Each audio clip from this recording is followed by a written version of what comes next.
అందరికీ నమస్కారం అండి. మనుషులకే కాదు దేవుడికి కూడా దోమల బాధ తప్పడం లేదండోయ్. ఏంటి ఇలా మాట్లాడుతున్నాననుకుంటున్నారా? ఈరోజు సాయంత్రం 6 గంటలకి శివాలయంకి వెళ్ళామండోయ్. ఆలయంలో ఎన్ని దోమలు ఉన్నాయంటే ఒక్క నిమిషం కూర్చుంటే కొన్ని వందల దోమలు మన బాడీలోంచి కిలోల కిలోల రక్తం తాగేస్తున్నాయండోయ్. అందుకేనేమో దోమల మందు కొడుతున్నారు. మనుషుల కన్నా దోమలు చాలా తెలివైనవి కదండీ. ఆ దోమల మందు కొట్టినంతసేపు బయటికి వెళ్ళిపోయాయి. ఆ దోమల మందు పొగ తగ్గాక మళ్ళీ లోపలికి వచ్చేసి జాబ్‌లో జాయిన్ అయిపోయాయండోయ్. ఒక్క నిమిషం కాదు, ఒక్క సెకండ్ కూర్చున్నా మన శరీరం మీద వాలి జ్యూస్ తాగినట్టు బ్లడ్ తాగేస్తున్నాయండి ఈ దోమలు. మన వీడియోస్‌ని మీరందరూ చూస్తున్నారు. చాలా సంతోషం. కానీ సబ్స్క్రైబ్ చేసుకోవటం మర్చిపోతున్నారండి.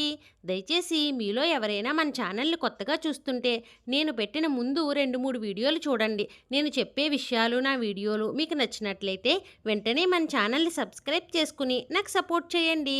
Please subscribe. దయచేసి ప్రతి ఒక్కరూ మర్చిపోకుండా లైక్ చేయండి.